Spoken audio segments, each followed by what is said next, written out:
standing congressman at kinilala bilang isa sa most prolific lawmakers. Ilan nga sa mga batas na kanyang sinulong sa Senado ay ang Free Medicine 44 Act at ang Batas Kasambahay at ang Child Safety in Motor Vehicles Act. Muling tumakbong senador noong 2019, ngunit hindi pinalad pero ngayong halalan, muling susubok lumaban mula sa Nationalist People's Coalition. Tumatakbo sa Senado, Joseph Victor, JV Ejercito.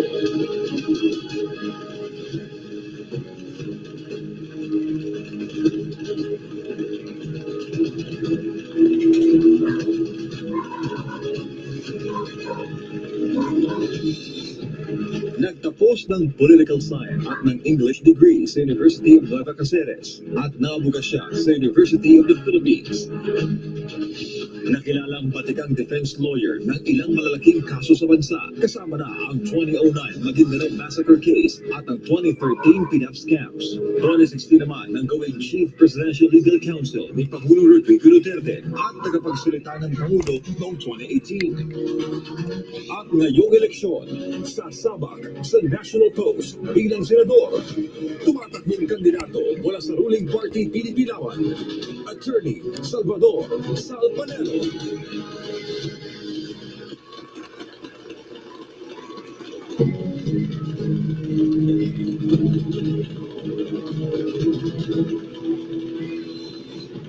Dating sundalo, mambabatas at kalihim, tumanggap na iba't ibang natatanging pagkilala bilang sundalo ng bayan. Pumasok sa politika noong 1995 matapos mahalal bilang senador, kung saan tumagal ito ng 4 na termino sa panunungkulan. Iba't ibang mga batas ang pinanday sa Senado para sa pangangalaga ng kalikasan, pagpapatibay ng sandatahang lakas at marami pang iba. Sumabak noong halalang 2016 bilang vice-presidente pero bigo itong manalo. Itinalaga naman ni Pangulo Rodrigo Duterte bilang kalihim ng Department of Information and Communications Technology noong 2018. At ngayong halalan, tumatakbong senador bilang independent candidate, Gregorio Gringo Onasan.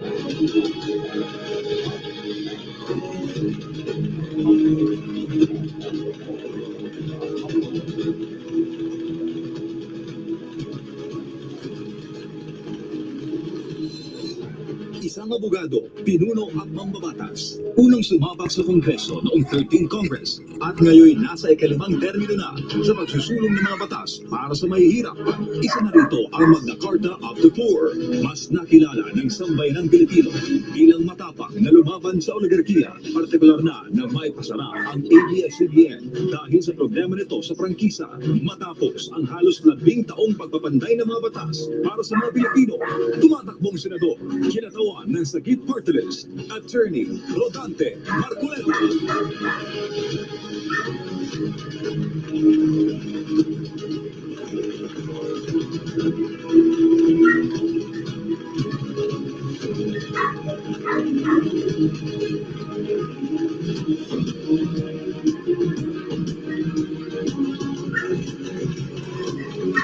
Nasa inyong harapan ang senatorial candidates na haharap ngayong gabi sa taong bayan. We would like to request everybody to please stand for the opening prayer to be led by Franco Baranda and remain standing for the singing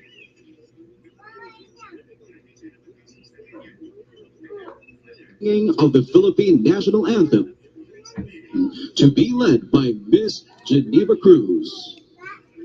Let us all pray.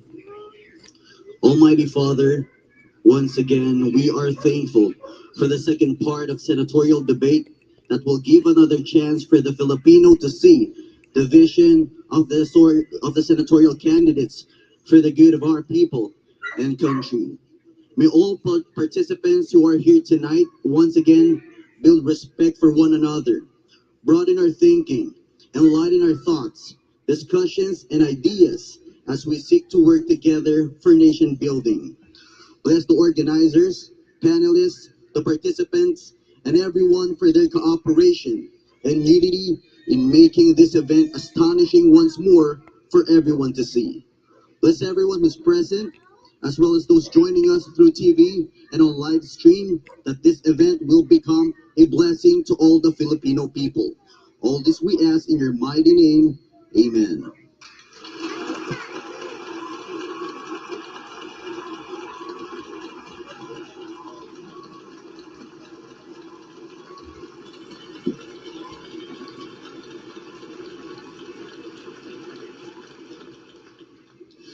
bayang magiliw, perlas ng silanganan, alam ng puso, sa dibdib mo'y buhay, lupang hinirang, duyan ka ng magiting, sa manlulupig, di ka pasisiil, sa dagat at bundok, sa simoy at sa langit mong bughaw, may dilag ang pula at awit sa paglayang minamahal, ang kislap ng watawat mo'y tagumpayan at niningning, ang bituin at araw na kailan pa may di magdidilim, lupa ng araw ng luwal, hatid pagsinta, buhay langit sa piling mo, ang ligaya ng pag may mga api, ang mamatay ng dahil sa'yo.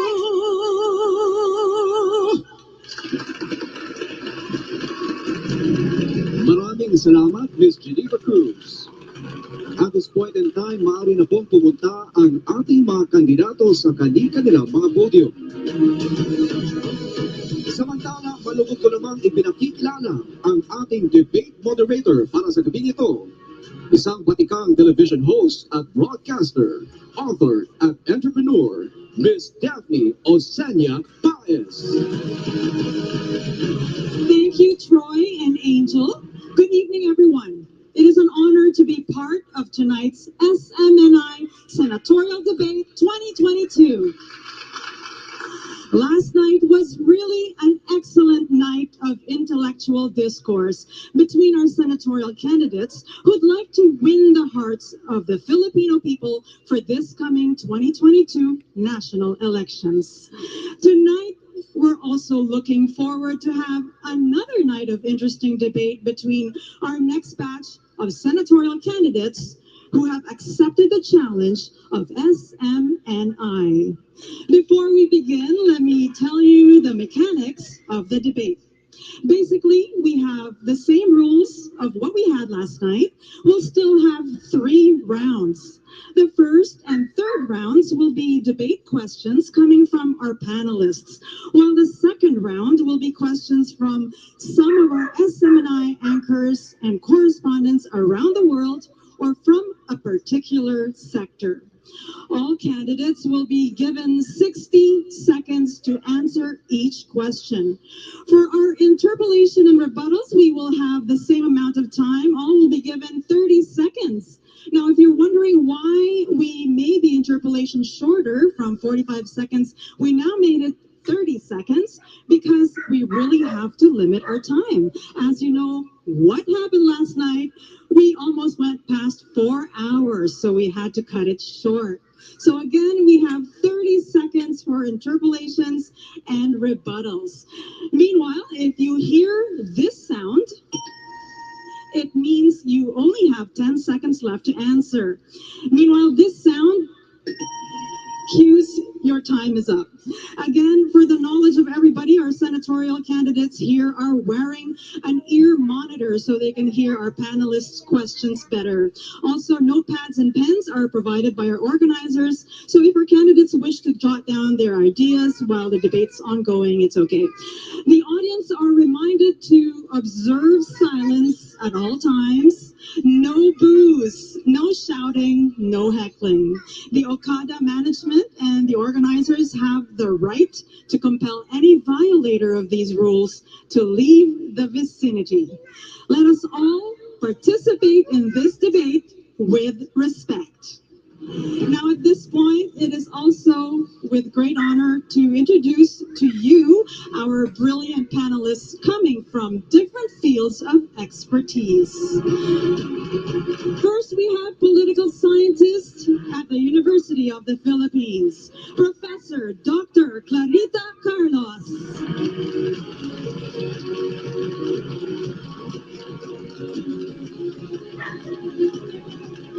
Former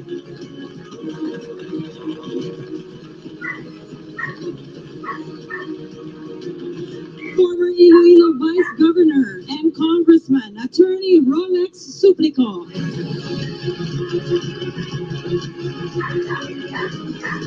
Next, we have political scientist Ana Malindog Uy.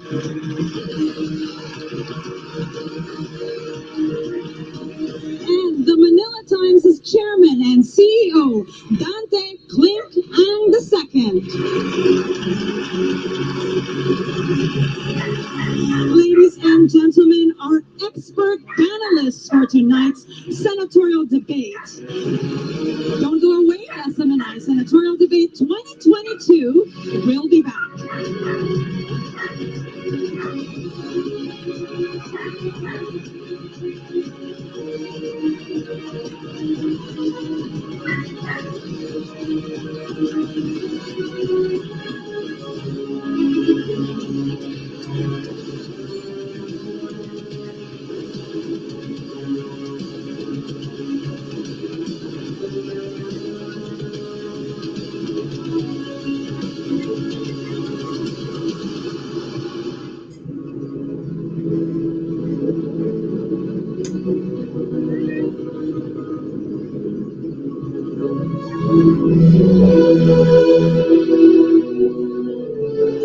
Gabay para sa tamang pagpili ngayong eleksyon, hatid namin sa inyo itong mga leksyon.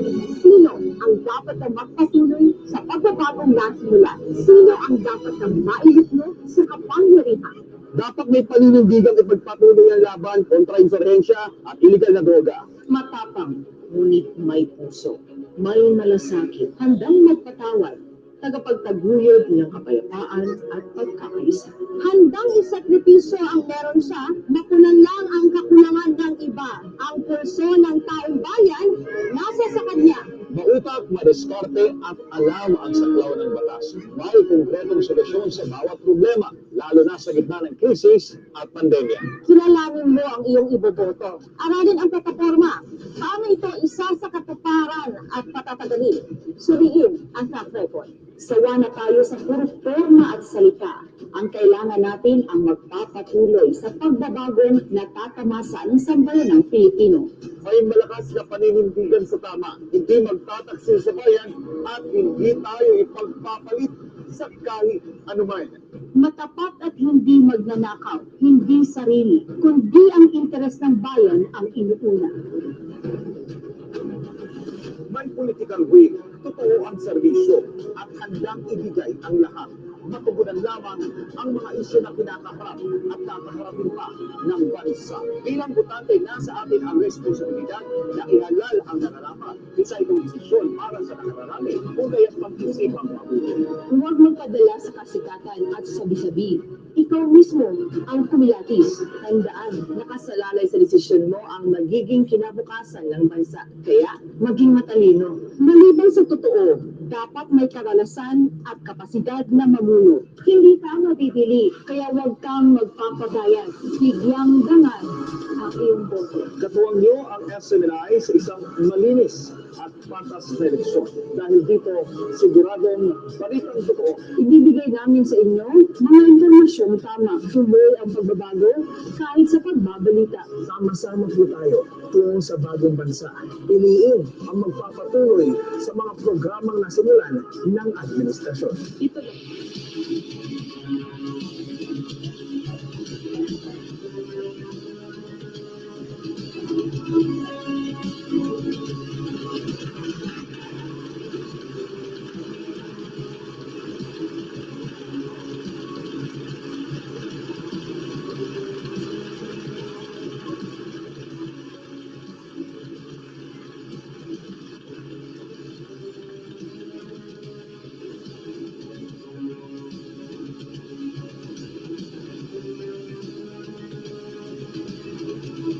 Nagbabalik ang SMNI Senatorial Debate 2022. Before we before we begin, I would like to remind our participants that we would like to encourage an intelligent discourse tonight. We ask that you please refrain from engaging in personal attacks. Our time is precious, and I'm sure your time is as well. So let's use it to discuss issues. Should the organizers find that you are straying away from the issue and you're engaging in personal attacks, your microphones will be silenced. On that note, let us continue. Umpisahan na natin ang debating ito. Magbibigay muna ang ating senatorial candidates ng kani-kanilang opening statements. For the opening statements, candidates must answer the questions in 90 seconds. What do you think is the most pressing issue in the country that the Senate must address? We're starting with Mr. Ding Diaz. Good evening, everyone. The most pressing issue that the Senate must address is this total economic emancipation. This means the Senate must arm the people and the government in being able to defeat poverty, which is actually the very reason why everything is in shambles right now. And I believe it is also the reason why there is so much corruption. This is the reason why there is so much crime. This is the main reason why we're having a drug problem at the moment. And this is the very reason kung bakit nawala na po yata ng kakayahan na mangarap ang karaniwang mamamayang Pilipino. What I'm trying to say here is this. Ako po ay hindi tumitigil sa paniniwala na ang Pilipino, ang karaniwang Pilipino ay mayroong kakayahan na umangat sa kanyang pamumuhay. Ang kailangan po lamang natin ay ang mga namumuno sa pamahalaan, maging ito'y nasyonal at lokal, na mabigyan ng tamang pagkakataon, suporta. Hindi po kailangan ng mga karaniwang Pilipino ang ayuda. Ang kailangan po nila ay maramdaman nila na ang pamahalaan at ang mga namumuno ay nasa likod nila at sila mismo ang gagawa ng paraan upang umangat sa pamumuhay. Maraming salamat po. Thank you, Mr. Diaz. Next, we have Yusek Aswa Pimentel. Maayad, hadulaman, kayo ni Alan, magandang gabi sa inyong lahat. Naniniwala po ako ng 4 na bagay na kailangang unahin ng Senado. Unang-una, ang kapakanan ng ating mga OFW. We call them the modern-day heroes, and yet they do not really feel that they are treated as one. Ang ating mga OFW ay wala pong pension plan. Ang ating mga OFW ay walang madaliang access to decent housing. Ang ating mga OFW ay wala man lang discount benefits. Ang ating mga OFW ay nangangailangan ng mas marami pang programa para sa edukasyon ng kanilang mga anak. Pangalawa ho, ang ating turismo. The Philippines is a very beautiful country, and yet we do not have a roadmap of our tourism industry. Tourism will bring jobs to our people. Federalismo, kailangan na pong baguhin ang ating konstitusyon dahil dapat lamang na may bigay sa ating lokal na mga pamahalaan at sa ating mga taong bayan ang tunay na kapangyarihan. At pang-apat po, siyempre, dahil ako ay isang katutubo na mula sa Higaunan at Alaandig Tribe, bigyan ng prime opportunity and welfare ang ating mga IPs at lalong-lalo na ang kababaihan at kabataan ng Mindanao dahil 35 years ago pa lang po nagkaroon ng babaeng senador. Thank you, Yusek Pimentel. Next, we have Secretary Manny Piñon.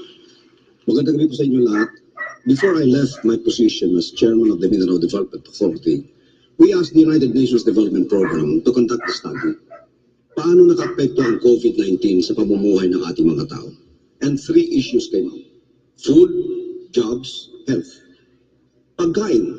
Nakita natin na dahil sa COVID-19, the global food supply chain was disrupted. The lesson? We should produce our own food. Jobs? We saw for ourselves that in the face of the economic crisis, businesses shut down, people lost their jobs, and even our OFW program was in peril.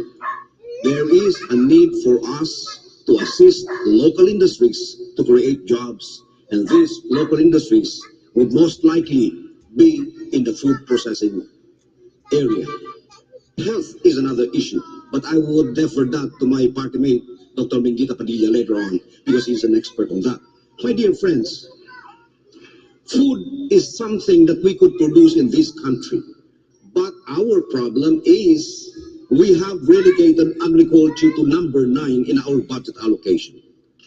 If and when blessed with the opportunity of serving as Senator of this Republic, that is the first advocacy that I will carry.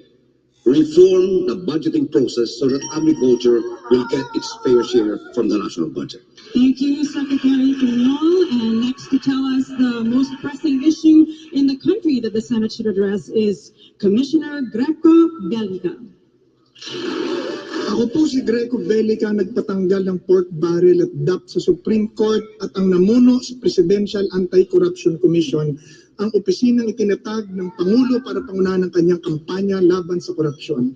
Ang problema po ng ating bayan na haharapin ay trabaho, healthcare at edukasyon. Dahil sa pandemya, marami ang nawalan ng trabaho at kapasidad buhayin, pambayaran ng ospital, buhayin ng kanilang sarili. Kung ako po ay pag-aabyan ng Panginoon Diyos na maglingkod bilang isa sa inyong mga senador, itatatag ko po dito sa ating bansa ang Philippine Venture Capital Funds Office at palalagyan ko po yan ng 100 bilyong piso para ang mga negosyong nagsara ay makapagbukas muli at magkaroon ng access sa kapital para bumalik po ang trabaho. Pangalawa, lalabanan ko po todo-todo ang korupsyon dahil ayon sa Ombudsman, 20% po ng budget mapupunta lamang sa korupsyon. That is 1 trillion pesos for this year. Kung atin pong malalabanan yan and bring it down to the barest minimum, meron tayong pondo para pambigay sa edukasyon, sa trabaho, ayuda, at lahat ng tulong na kailangan ng Pilipino para makaahon tayo dito sa pandemya. Thank you, Mr. Bellica. Next we have Secretary Salvador Panelo. Marami pong mga bagay-bagay na napakalaga na dapat pagtuunan ng pansin ng ating bansa. Ekonomiya, kahirapan, edukasyon, at kung ano-ano pang bagay na kailangan tugunan dahil ito'y kailangan ng bayan. Subalit, meron pong isang kalakaran na nakalimutan ng lahat ng pamalaang nagdaan. At ito po ay tungkol sa children with special needs. Alam po ba ninyo na 5 milyon at 100,000 ang mga anak na may kapansanan sa kanilang kapanganakan? Ako po ay merong anak ng Down syndrome at naranasan po namin ni Dr. Panelo kung gano'n napakahirap mag-alaga ng isang special child. Napakamahal po ng pag-aaral para ka nagpaparal ng medisina. Napakamahal ng therapy. Kinakailangan panahon na ang gobyerno ay obligahin po natin na bigyan ng special education, special therapy at lagyan ng mga caring facilities sa buong bansa na merong mga special children. Ang mga special children po ay mga munting anghel. They're little angels. They've been sent to us by God so we can have the opportunity to show our humanity to them. Ang mga special children, kung paano po natin siya titingnan, ito magiging salamin kung anong uri ang lipunan natin at kung anong uri tayong mga tao. Thank you, Secretary Panelo. Up next we have Deputy Speaker Rodante Marcoleta. Our economy is severely beaten. Yes, as a matter of fact, it was beaten blue. Ang ating pong priority is to grow our economy. Kapag hindi po natin napausbong at napasigla ang ating ekonomiya, kahit ano po ang gawin natin, hindi natin mabibigyan ng pondo lahat ng iniisip natin para sa ating OFW, para sa ating mga farmers, para sa ating mga eskwelahan. Importante po na makalikom tayo ng maraming revenues para ma-expand ang ating taxes at ma-reduce naman po yung ating deficit. Ito lamang po ang paraan. Kapag hindi natin napausbong at yumabong ekonomiya natin, mahihirapan po tayong bumangon sapagkat talagang nalugmok po ang ating ekonomiya. Tama po yung projection ngayon na kailangan tayo lumago between 7 to 9% ng ating GDP. Yun lamang po ang paraan. At bukod pa dyan ay kailangang mailatag natin ang marami pa pong mga programa katulad ng sinasabi namin na ang presyo po ng kuryente kailangan maibaba na natin sa bansang ito. Sino po ba nang may gusto sa inyo na pati yung ginakaw na kuryente tayo pa yung magbabayad? Ito lamang po ang negosyo na wala pong kalugi-lugi. Pati po yung sumisigaw na kuryente mula sa kanilang mga kawad, tayo pa rin ang nagbabayad. At hindi rin natin tatanggapin na ang mga anak natin ay kulela doon sa pinag-uusap o pagkukumpara sa mga bata na ibang bansa. Thank you, Deputy Speaker Marcoleta. Up next, we have Senator Gringo Honasan. The problems of our country have not changed. Food, clothing, shelter, education, health services, and now what is considered the right and access to information. Accurate, complete, timely information. It needs a serious response. The globe is suffering from economic problems, social problems, security problems, political problems, environmental problems. It needs a serious people and serious leaders elected and appointed. We are managing the only critical variable, which is time. And we are doing this in terms of our most precious, strategic, and renewable resource, our next generation of citizens and leaders, our children. And for this, we need political unity, social cohesion, and this must lead to economic prosperity and effective crisis management and serious development. Thank you. Thank you, Senator Honasan. And the next one to tell us opening statements is Senator J.V. Ejercito. Good evening. We are in the midst of a pandemic, and first things first, we have to survive this pandemic. It's not over yet. The Universal Healthcare Act, which I principally sponsored, I think would be very, very helpful, especially in this pandemic exacerbated or exposed the weaknesses of our healthcare system, our inadequate health facilities, our problems with healthcare workers, our perennial problem with PhilHealth. I, as a bystander and a private individual, just looking, I told myself, if the Universal Healthcare Act was given importance and priority, I know for a fact that all of these problems that are arising right now will be given importance and will be solved by the Universal Healthcare Act. And probably that's one of the reasons that made me decide, although admittedly this will be an uphill battle for me, but I have a mission and obligation, that is to complete the Universal Healthcare Act and see to it that it is implemented properly and it will be felt by the people, especially in this time of pandemic. Second, after we survive this pandemic, we have to look at our economy. We have to fast track infrastructure development because this will provide immediately jobs. And likewise, after we have completed the major infrastructure developments, the railway system, modern airports, it will spread out the development all over the provinces. It will create jobs and opportunities, not only in Metro Manila. It will spread out the development in all the provinces. Yan po ang trabaho at hanap buhay. Thank you, Senator Ejercito. Mr. Marcoleta. Interpellation po. Pwede po ba namin itanong sa inyo tungkol po sa binanggit niyong PhilHealth? Sa ngayon po kasi, ang coverage lang ng PhilHealth ay naglalaro sa 30% lang. Kahit na po nagkaroon tayo ng malaking tagumpay tungkol sa bagay nito, pero nananatiling 30% lang ang coverage po rito. Kung sakasakali po, paano ninyo i-cover sapagkat at least 60% po dapat ma-cover ang ating mga mamayan ng PhilHealth, lalo na po yung nasa panig ng Maralita. Kung wala po tayong pera, paano natin gagawin? Senator Ejercito, we will give you 30 seconds and then we have to move on to the rest of the opening statements before we have the rest of the rebuttals. Well, tama po. No? Ang intention po natin mapababa ang out-of-pocket expense ng bawat Pilipino. Ngayon po ay nagsimula 70%, nung pumasok po ang Universal Healthcare Act, bumaba po ng 50%. Pero tama po, minsan 30% lamang. Ang initial budget requirement for the implementation of the Universal Healthcare Act was 257 billion and it will progress. Ang problema po, 170 billion lang. Kaya nga po, isa sa rason, as the principal sponsor and author, I would like to oversee and make sure that oversight function and make sure that the budget is allotted for the Universal Healthcare Act's implementation. Thank you, Senator Ejercito. Now we go on with our opening statements from Mr. Jess Aranza. Ang problema ho natin ngayon ay ang walang katiyakang katapusan ng pandemya, ang malaking utang ng ating bansa na halos 14 trillion pesos at ang deficit halos 1.6 trillion. Ang kasagutan, pera. Saan ho natin kukunin? Yan ho ay alagaan natin at ibalik ang sigla ng tinatawag nating local industries. Sapagkat yan lang ang maghuhubog sa ating bansa at dagdag ng pera sa ating kamangyaman. Pangalawa, ang agrikultura ho. Tulungan natin. Sapagkat ang agrikultura ay dinudumog ng lahat ng imported na wala namang nagbabayad ng buwis. At yan ho ay kakulangan.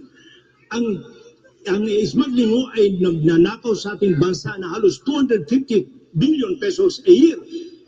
At ang halaga niya na pumasok sa ating bansa ay halos 2.03 trillion pesos. Pag yan ho ay nasawatan natin at napalakas natin, yan ho ay pera kaagad na babalik sa atin. At yung iba ay kaya nating sulbarin sa pagdaan ng panahon. Yan po ang dapat nating gawin. Buhay Pilipino, stop smuggling. Buhay ng agrikultura, modernize. Nakakaawa hanggang ngayon sa katakot-takot na ginastos natin sa post-service facilities, ang mga magsasaka ay nagbibilad pa rin sa karsada.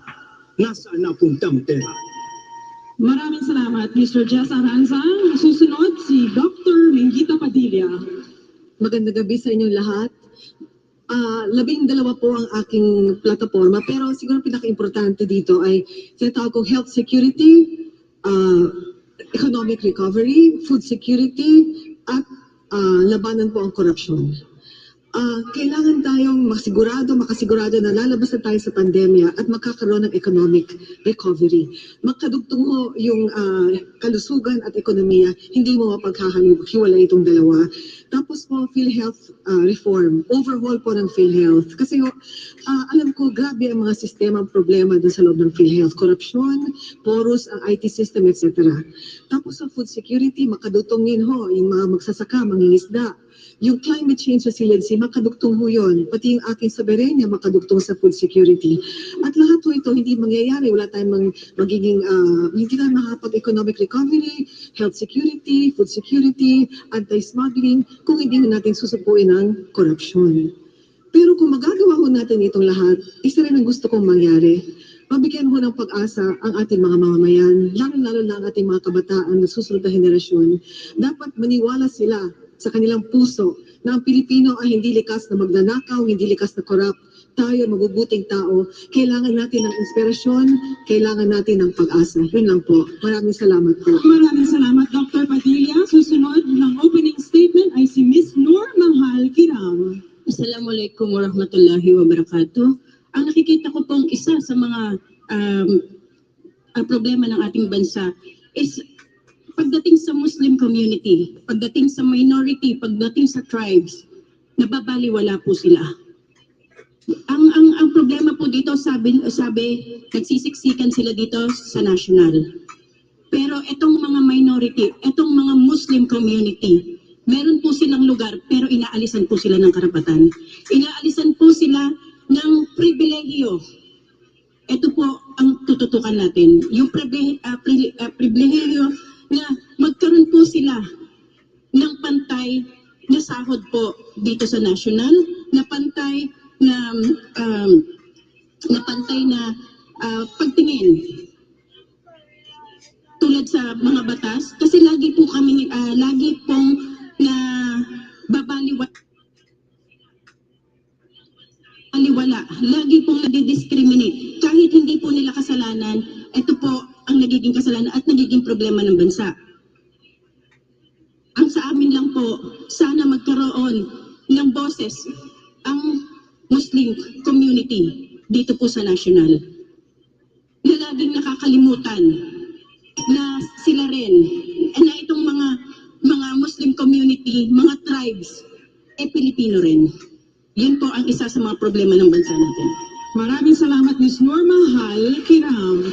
And now we have heard our senatorial candidates' opening statements. We have some ideas of what their legislative agenda will be like if they get elected to the Senate. And now, don't go away. We will hear their answers and solutions to our nation's concerns when SMNI Senatorial Debate 2022 returns.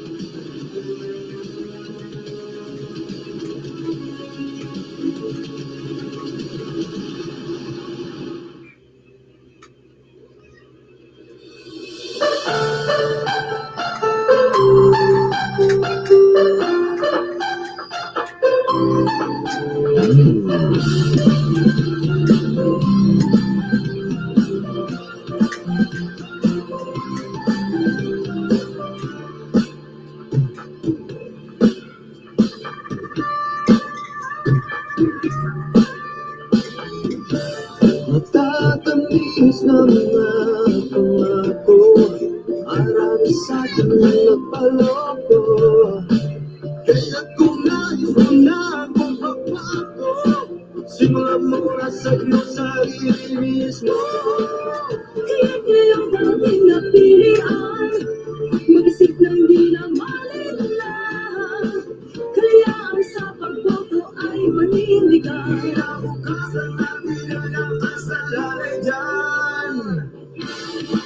Ituloy ang pagbabago, ikaw ang takbong tanging susito. Ituloy ang pagbabago, pag-asa sa tulong ng ating pagkakaisa, ang nasang pagkulahan sigurad na magagawa. Kaya kung nais mo lang pagbabago, simulan mo na sa iyong sarili mismo. Kaya ngayong dating napilian, mag-isip lang di na malila. Kaya ang sa pagboto ay manindigan. Kinabukasan natin yan ang kasalalay dyan. Ituloy ang pagbabago, ikaw ang takbong tanging susito. Ituloy ang pagbabago, pag-asa ay siyang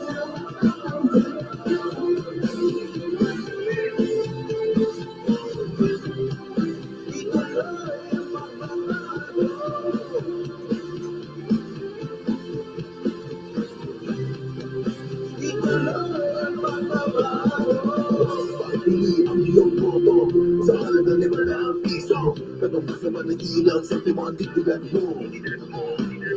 Politikong taliwas, kaban ng bayan na iwawalas. Kaya kung sino mapanood sa huwag mong pagpili, huwag sayangin ang likas sa daliri.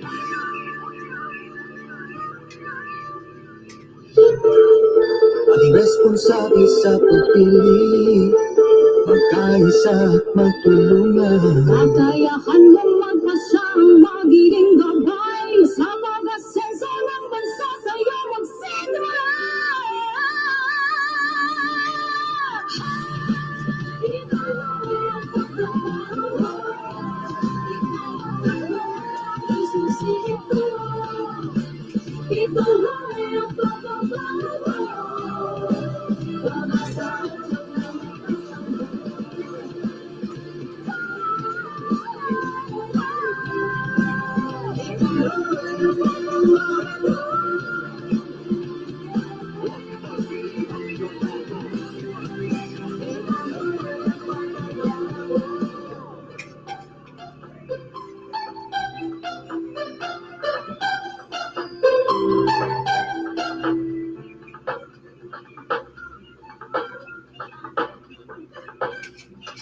gaano man kagaling, may kumukontra pa rin. Gaano man karami ang iyong nagawa, marami pa rin hindi natutuwa. Totoo nga, mas madaling magreklamo at mas mabilis magbato ng kritisismo kaysa tumulong at sumuporta. Pero paano kung ang pilit mong hinihila pababa ay lalong mas marami ang nagtitiwala? Paano mo ba patatahimikin ang mga nakabenepisyo sa mga naggagandahang programa ng gobyerno? Paano mo patatahimikin ang mga ordinaryong Pilipino?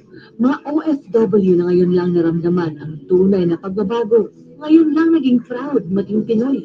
Paano mo patatahimikin ang iba't ibang leader ng mga makapangyarihang bansa na sumasaludo sa kanya? Mismo sa dating US President Donald Trump ay saludo sa war on drugs ng Administrasyong Duterte.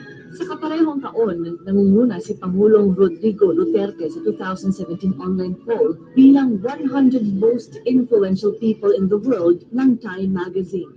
Nakuha ni Pangulong Duterte ang 5% ng total votes na mataas kumpara sa iba pang global figures. Sina Russian President Vladimir Putin at Canadian President Justin Trudeau ay pasok sa top 10 na pareho nakakuha lang.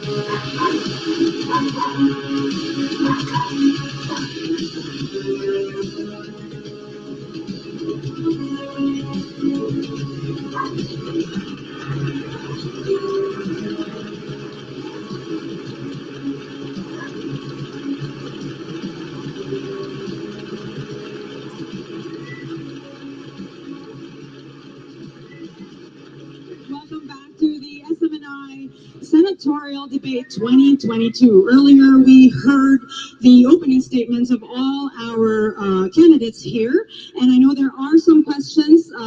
We will allow it a little later on, but we have to move on now to our first round. Mahaba po ang ating diskusyon ngayong gabi. So please allow me to call on our first question. Will be coming from Professor Dr. Clarita Carlos. Professor Carlos, your question, please. Thank you very much. Good evening, everyone. I was listening to all of you and I was taking down notes like yesterday. And I thought that if all of you were to be elected senator, we would indeed be moving towards a better Philippines. Congratulations. Let me also acknowledge my colleagues here, my friend Clink, Ang, and two of my former students, Anna and Rolex. Sanggang na kami dito. All right. I've always felt that your work as senator will be centered on ratification of treaties, international conventions, agreements, and the like. That is the reason why for all the questions that I've asked here, they really are focusing on foreign policy, defense, and security. Here's the question. I think everybody knows that there is an ongoing DND review of the 1952 Mutual Defense Treaty. There are two options: abrogate the Mutual Defense Treaty or amend some parts of it. If you are not for abrogation, then please tell me which parts should be amended. Thank you, Dr. Carlos. We will hear from Yusek Astra Pimentel. I am for the amendment of the Mutual Defense Treaty, simply because there is an important part of our relation with other countries, and we know that there are countries that would like to take power over other countries. And the Mutual Defense Treaty must be protecting also our people.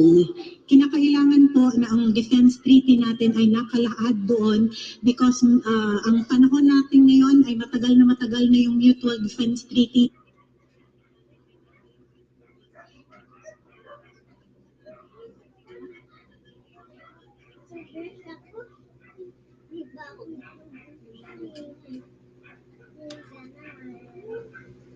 Marami na pong nagbago.